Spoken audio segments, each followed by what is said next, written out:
जय श्री कृष्णा। राधे राधे मेरे प्यारे भक्त जनों, विजया एकादशी की हार्दिक शुभकामनाएं।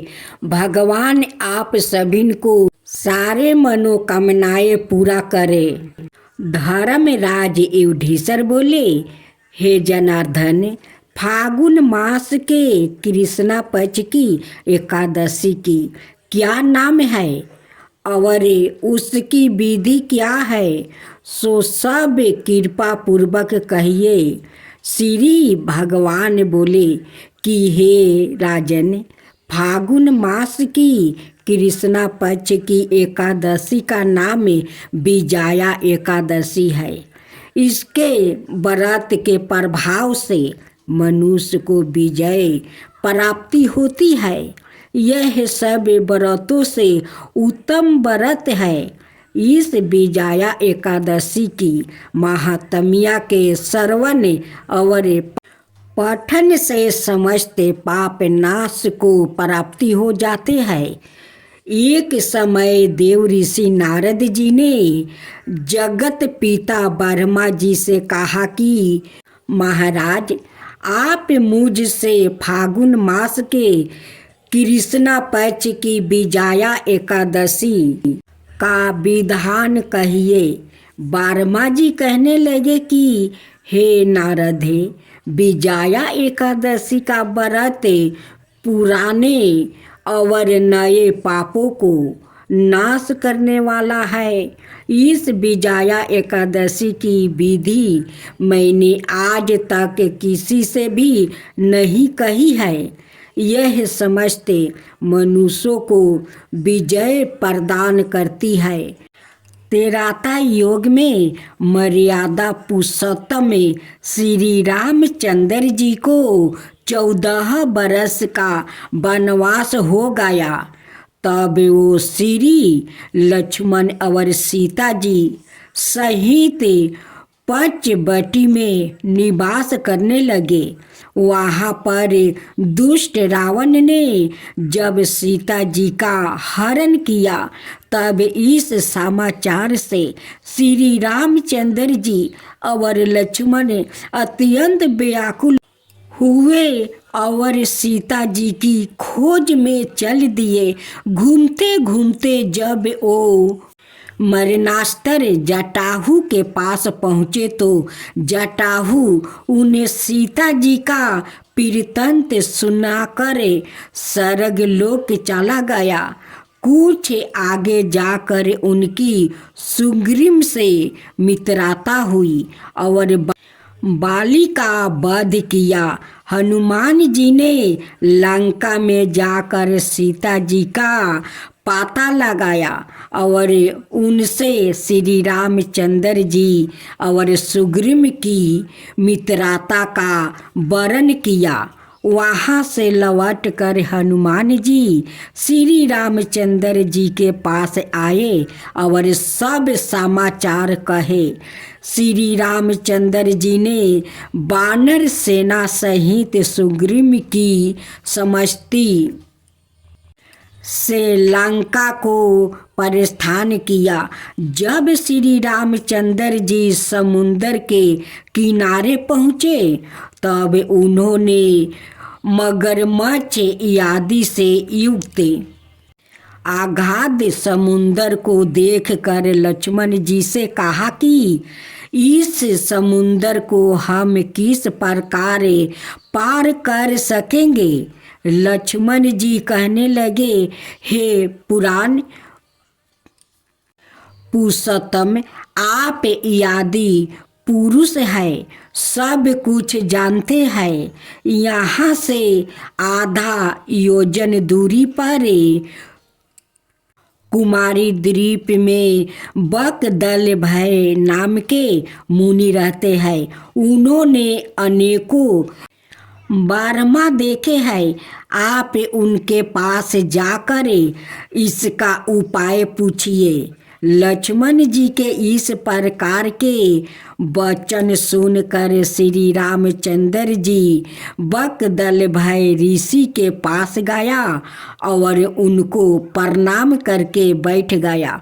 मुनि ने भी उनको मनुष्य रूप धारण किए हुए पुराने पुरुषोत्तम समझ करे उनसे पूछा कि हे राम, आपका आना कैसे हुआ। श्री रामचंद्र जी कहने लगे, हे ऋषि, मैं अपनी सेना सहित यहाँ आया हूँ और राक्षसों को जीतने के लिए लंका जा रहा हूँ। आप कृपा करके समुंदर पार करने का कोई उपाय बताइए। मैं इसी कारण आपके पास आया हूँ। बकदल भय ऋषि बोले, हे राम, फागुन मास के कृष्णा पक्ष की एकादशी का व्रत करने से निश्चय ही आपकी विजय होगी। साथ ही आप समुंदर भी अवश्य पार करेंगे। इस व्रत की विधि यह है कि दशमी के दिन स्वर्ण, चांदी, तांबा यह मिट्टी का एक घड़ा बनवावे, उस घड़े को जल से भरकर और 5 पल्लव राख वेदिका पर स्थापित करे। उस घड़े के नीचे सतंजा और ऊपर जौ रखे। उस पर श्री नारायण भगवान की स्वर्ण की मूर्ति स्थापित करे। एकादशी के दिन स्नादि से निमृत होकर धूप दीप नैवेद्य नारियल आदि से भगवान का पूजन करे। तत्पश्चात घरे के सामने बैठकर दिन व्यतीत करे और रात्रि को भी उसी प्रकार बैठे रह कर जागरण करे। द्वादशी के दिन नृत्य नियम से निमृत होकर उस घरे को ब्राह्मण को दे दो।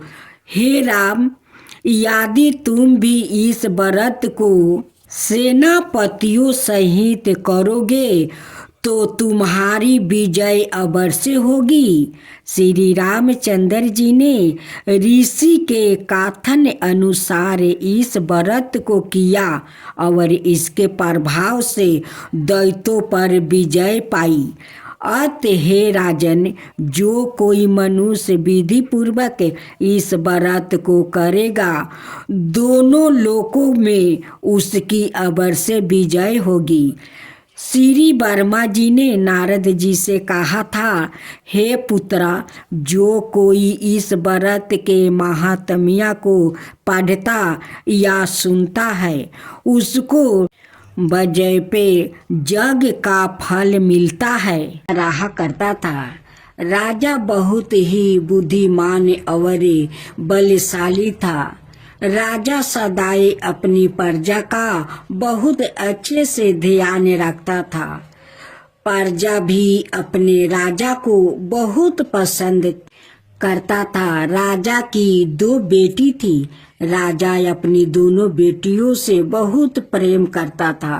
राजा की छोटी बेटी देखने में बहुत सुंदर और आकर्षण थी और राजा की बड़ी बेटी छोटी बेटी के जैसन सुंदर नहीं थी। वो थोड़ा कम सुंदर थी, लेकिन छोटी बेटी बहुत सुंदर थी। राजा की छोटी बेटी 11 माता की पूजा किया करती थी और सभी लोग राजा की छोटी बेटी से बहुत प्रेम करते थे और बहुत प्रशंसा किया करते थे। राजा भी अपनी छोटी बेटी को बड़ी बेटी से अधिक प्रेम करता था, जिस कारण राजा की बड़ी बेटी को अपनी छोटी बहन से बहुत नफरत होने लगी। राजा की दोनों बेटी जब बड़ी हो गई, तब एक पड़ोस राजा में रहने वाला राजकुमार राजा की बड़ी बेटी के लिए रिश्ता लेकर आया। लेकिन जैसे ही उस राजकुमार की नजर राजा की छोटी बेटी पर पड़ी, तो वो राजकुमार राजा की छोटी बेटी पर आकर्षण हो गया और उसे पहली नजर में प्रेम कर बैठा। उससे राजकुमार ने राजा की बड़ी बेटी के साथ विवाह करने से मना कर दिया और उसने राजा से कहा कि मैं आपकी छोटी बेटी से विवाह करना चाहता हूँ। जिसके बाद राजा की बड़ी बेटी यह देखकर अपनी छोटी बहन से बहुत क्रोधित हो गई और राजा की बड़ी बेटी ने अपनी छोटी बहन को अपना सबसे बड़ा दुश्मन मान लिया। राजा की बड़ी बेटी ने अपनी छोटी बहन से बदला लेने का निर्णय लिया, जिसके लिए उसने अपनी छोटी बहन को जान से मारने का प्रयत्न बनाया। राजा की बड़ी बेटी ने अपनी छोटी बहन को मारने के लिए सबसे पहले एक लड्डू में जहर मिलाकर अपनी छोटी बहन को दे दिया और उसको लड्डू खाने के लिए कहा। लेकिन लड्डू खाने के बाद भी छोटी बहन को कुछ नहीं हुआ। बड़ी बहन यह देखकर बहुत आश्चर्यचकित हो गई, लेकिन बड़ी बहन ने हार नहीं मानी और उसने जब रात में छोटी बहन अपने कमरे में सो रही थी तब एक मटके में सांप रखकर उसे कमरे में छोड़ दिया। लेकिन सांप भी छोटी बहन का कुछ नहीं कर पाया। जिसके बाद बड़ी बहन ने अपनी छोटी बहन से कहा कि चलो हम लोग कुएं में से पानी भर कर लाते हैं। जिसके लिए वो अपनी छोटी बहन को पानी भरने के बहाने कुएं के पास ले गई और उसने अपनी छोटी बहन को कुएं में धक्का दे दिया। लेकिन छोटी बहन को तब भी कुछ नहीं हुआ, क्योंकि हर बार 11 माता उसकी रक्षा कर रही थी और उधर बड़ी बहन अपने सारे प्रयासों के बाद असफल हो रही थी, जिससे वो बहुत क्रोधित होती जा रही थी। फिर उसने अपनी छोटी बहन के पास जाकर उससे खुद ही पूछा कि मेरी छोटी बहन, तुमको पता है भगवान ने सबकी मृत्यु के एक निश्चय समय पर लिखी हुई है और कैसे तुम्हारी मृत्यु होगी, क्या यह तुम जानती हो? तब छोटी बहन ने अपनी बड़ी बहन को बताया कि हाँ, मैं तो जानती हूँ मेरी मृत्यु कैसे होगी। छोटी बहन से यह सुनकर बड़ी बहन मन ही मन बहुत प्रसन्न होने लगी और उसने अपनी छोटी बहन से कहा कि तो मुझे अपनी मृत्यु का राज बताओ। छोटी बहन ने अपनी बड़ी बहन से कहा कि मेरी मृत्यु तो एक तोते में है, जो तोते के गले में एक हार है, उससे मेरी मृत्यु होगी। जब तक कोई भी व्याकुत तोते को मार कर वो हार अपने गले में पहनेगा तो मैं मूर्छित हो जाऊंगी और जैसे ही उस हार को अपने गले से उतारेगा तो मैं वापस से जीवित हो जाऊंगी। अपनी छोटी बहन की मृत्यु का राज जानकर बड़ी बहन बहुत खुश हो गई और उसने अपनी छोटी बहन को मारने के लिए उसके पालतू तोते को ढूंढना शुरू कर दिया और छोटी बहन को इस बात का आभास हो गया था कि कोई उसकी जान लेना चाहता है, जिसके लिए वो अपने पिताजी के पास गई और उसने अपने पिताजी से कहा कि पिताजी, मेरी मृत्यु के बाद आप मुझे जलाइएगा मत, बल्कि आप मुझे अपनी पुरानी वाली हवेली में एक पलंग में लेटा कर छोड़ दीजिएगा। अपनी छोटी लड़की की यह बात सुनकर राजा बहुत आश्चर्यचकित हो गया। राजा ने अपनी छोटी बेटी से पूछा, बेटी तुम यह क्या कह रही हो?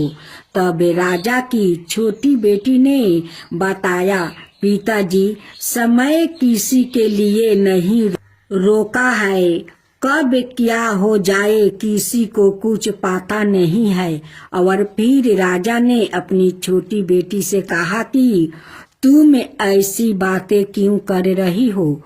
2-3 दिन में तो तुम्हारा विवाह है।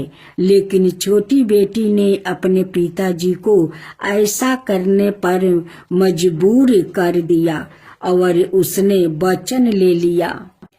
राजा ने भी अपनी छोटी बेटी की बात स्वीकार कर ली और 2-3 दिनों के बाद जब शादी का समय आया तब राजकुमार बारात लेकर राजा के घर आया और राजकुमार और राजा की छोटी बेटी का विवाह शुरू हो गया। जैसे ही राजा की छोटी बेटी राजकुमार के साथ फेरे लेना शुरू करती है तो उसकी बड़ी बहन अपनी छोटी बहन के कमरे में जाकर उसके तोते को पकड़ लेती है और उसको जान से मार देती है। तोते की गले में जो हार था उसको अपने गले में धारण कर लेती है। जैसे ही बड़ी बहन उस हार को अपने गले में धारण करती है तो उधर छोटी बहन 3.5 ही फेरे ले पाती है और वही पर बेहोश होकर गिर जाती है।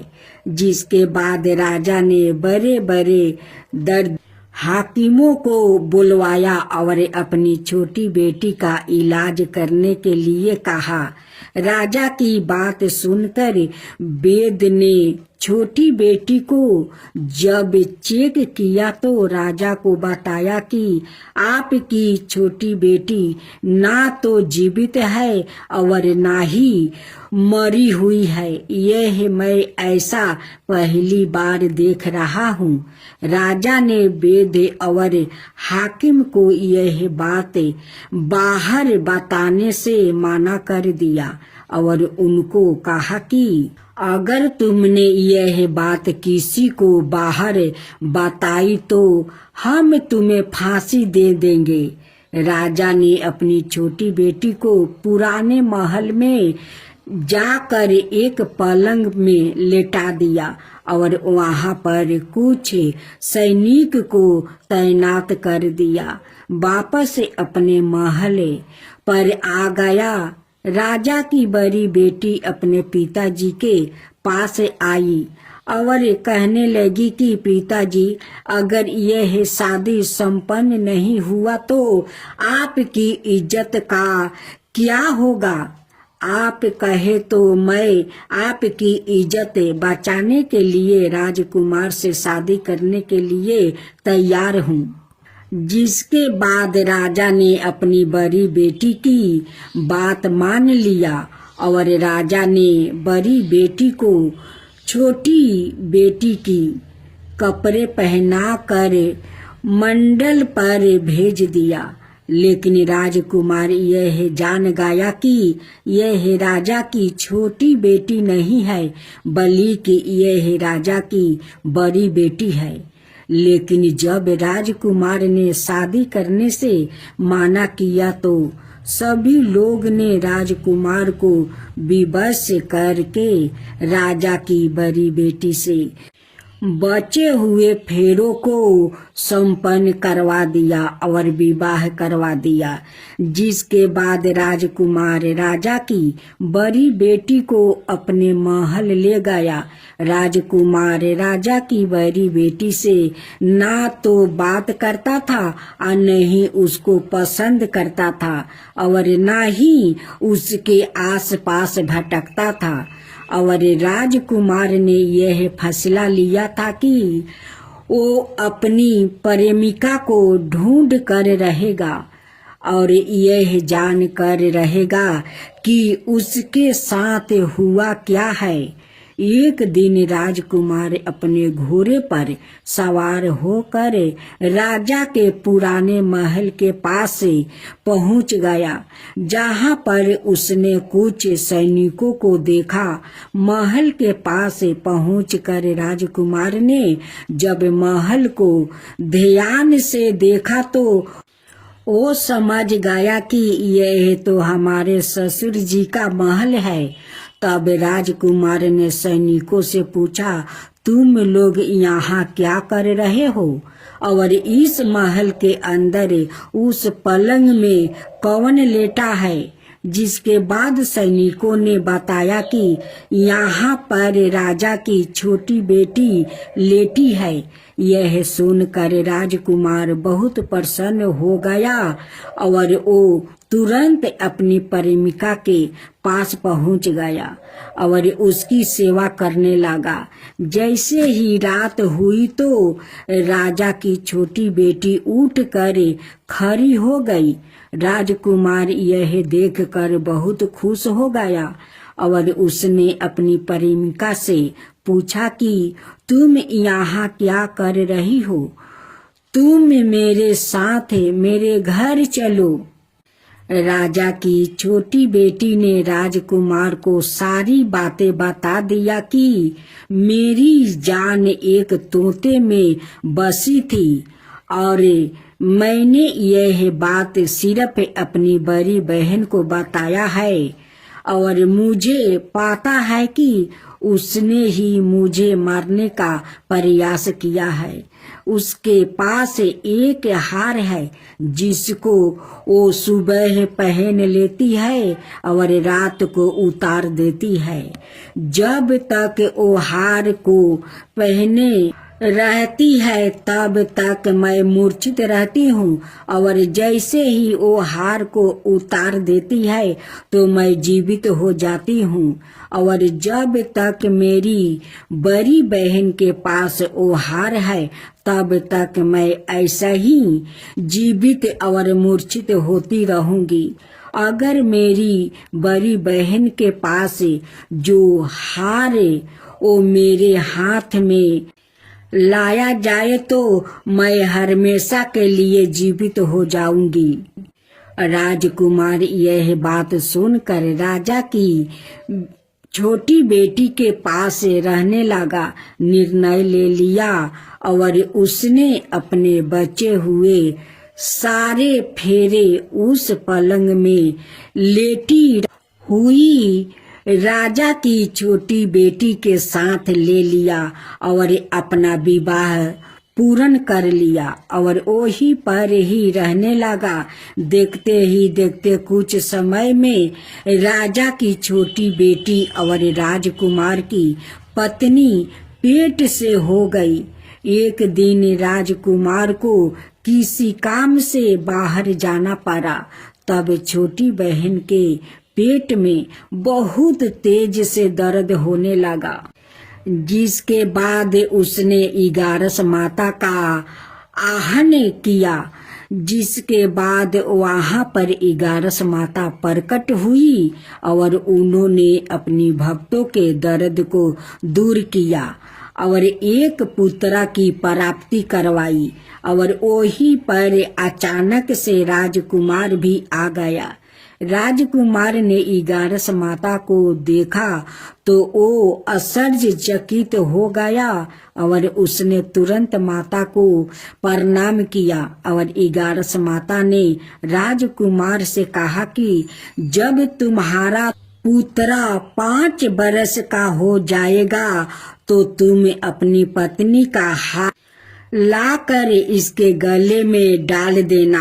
और देखते ही देखते राजकुमार और राजा की छोटी बेटी का पुत्रा 5 बरस का हो जाता है।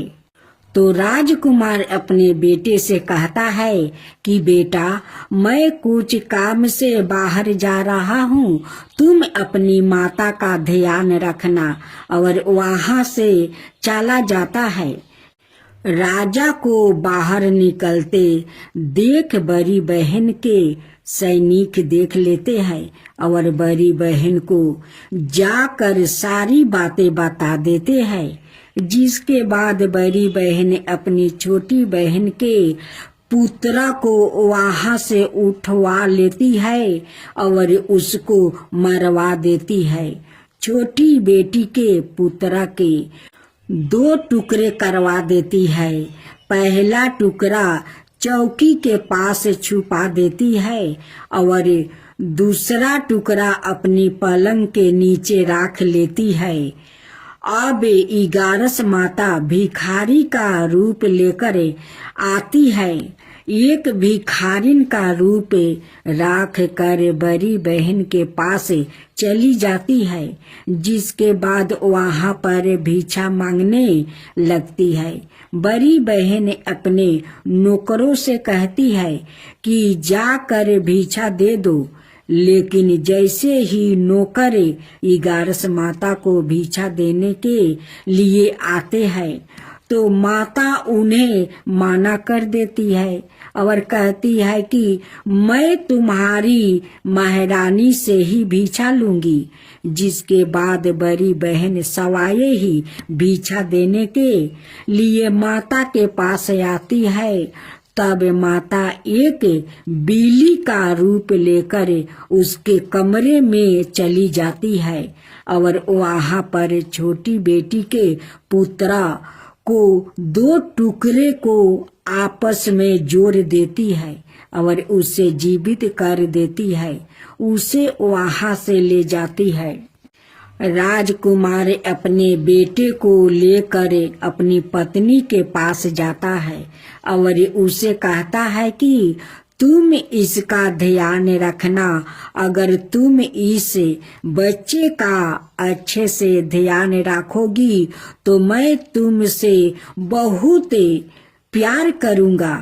एक दिन राजकुमार अपने बच्चे से कहता है कि तुम मम्मी से उनके गले का हार मांग लो। जिसके बाद राजकुमार का लड़का अपनी मम्मी के पास जाता है और कहता है कि मम्मी, मुझे तुम्हारा हार चाहिए जो तुमने गले में पहन रखा है। यह सुनकर पहले तो बड़ी बहन बहुत क्रोधित होती है, पर उसको यह याद आता है कि राजकुमार ने कहा था कि अगर मैं इस बच्चे का ध्यान अच्छे से रखूंगी तो वो मुझसे बात करेगा। जिसके कारण वो हार को उस बच्चे को दे देती है और वो तुरंत हार को ले जाकर अपने पिताजी को दे देता है। और तभी राजकुमार अपने बेटे को लेकर वहां से जाने लगता है और अपनी पत्नी से कहता है कि तुम हमारे लिए खाना बना कर रखना, मैं शाम को आकर तुम्हारे साथ खाऊंगा। और वो अपने बेटे को लेकर वहां से चला जाता है। जिसके बाद वो राजा के पास जाता है और उनको सारी बातें बता देता है। राजा अपनी बड़ी बेटी की यह करतूत सुनकर बहुत क्रोधित होते हैं और अपनी परिवारिश पर ही दोष देने लगते हैं और राजकुमार को अपनी छोटी बेटी के साथ रहने के लिए आदेश देते हैं। दोस्तों, उम्मीद करते हैं आपको यह कहानी बहुत पसंद आई होगी। अब आप सुने बटुल भगवान की कथा। बटुल भगवान के बहुत बड़े भक्त हुए हैं। उनका ध्यान सदा बटुल भगवान के दर्शन, भजन और कीर्तन में ही लगा रहता था। सांसारिक कार्यों में उनका जरा भी मन नहीं लगता था। वो एकादशी व्रत के प्रति पुण्य निष्ठावान थे। वो उस दिन जल भी नहीं पीते थे। एकादशी की संपूर्ण रात्रि को हरि नाम में कीर्तन करते थे। एकादशी को वो ना अन्न खाते और ना किसी को खिलाते। एक दिन एकादशी की रात्रि को वो हरि नाम में कीर्तन कर रहे थे।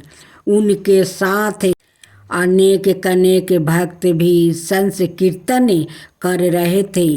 अचानक एक छीनकाए हड्डियों का ढांचा मात्रा एक वृद्ध ब्राह्मण उनके द्वार पर आया और बोला, मैं अत्यंत भूखा हूँ, मुझे भोजन कराओ, अनाथ मैं भूख के मारे मर जाऊंगा।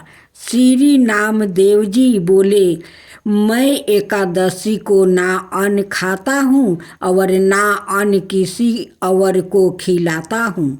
अत ब्राह्मण देवता प्रातः काल सूर्योदय का इंतजार करो, व्रत का पारण करे, आपको भर पेट भोजन कराऊंगा। ब्राह्मण बोला, मुझे तो अभी ही भोजन चाहिए, मैं 120 बरस का बूढ़ा हूँ। एकादशी व्रत 8 बरस से लेकर 80 बरस तक के लोगों के लिए है। मैं भूख से मर जाऊंगा और तुमको ब्रह्म हत्या का पाप लगेगा। श्री नामदेव जी ने कहा, ब्राह्मण देवता, चाहे कुछ भी हो जाए, मैं आपको भोजन नहीं करा सकता। कृपया आप सुबह तक प्रतीक्षा करें। श्री नामदेव जी के ऐसे व्यवहार के प्रति अनाए ग्रामवासियों ने नामदेव जी को निष्ठुर कहा और ब्राह्मण को भोजन देना चाहा, परंतु ब्राह्मण ने भोजन लेने से इनकार कर दिया और कहा, यदि मैं भोजन ग्रहण करूँगा तो सिर्फ और सिर्फ नामदेव से ही करूँगा। श्री नामदेव जी ने जब ब्राह्मण को भोजन ना दिया तो कुछ ही समय में उसके प्राण निकल जाएगा। वहाँ उपस्थित सभी लोग श्री नामदेव जी के प्रति अपशप कहने लगे और उन्हें हत्यारा कह कर संबंधित करने लगा। श्री नामदेव जी कुछ न बोले, पूर्वत बटुल भगवान के भजन और कीर्तन में ही लगे रहे और एक पल के लिए उठे और मृत्यु के शरीर को ढक कर रख दिया। वो मृत्यु देह के समक्ष नाम कीर्तन करते रहे। प्रातःकाल श्री नामदेव जी ने व्रत पारण किया और एक चीता बनाई। सवाए उस ब्राह्मण के पाथरी शरीर को अपनी गोद में लेकर चीता पर बैठ गया। चीता को प्रज्वलित किया गया। जब आग की लपेट श्री नामदेव जी तक पहुँचने ही वाली थी तो अचानक वो ब्राह्मण उठा और श्री नामदेव जी को उठाकर चीता से बाहर कूद पड़ा। जब तक नामदेव जी कुछ समझ पाते वो बूढ़ा अंतर्ध्यान हो गया। सवाए बटुल भगवान ही उनकी परीक्षा लेने आए थे। इस घटना को देखकर सब आश्चर्यचकित हो गया और श्री नामदेव जी की जयकारा करने लगा। धन्य है श्री नामदेव जी। चीता में प्रयाग का प्रकाश ज्ञान का दीपक जले तभी ठाकुर जी का निराकरण स्वरूप दिखाई देता है। भगवत श्रवण से चित्त रूपी दीपक जलाने का प्रयास मानव को करना चाहिए। मानव को अज्ञानता से लड़ना चाहिए, मगर आलोचन और अज्ञानता पर चर्चा करके अपना समय बर्बाद नहीं करना चाहिए।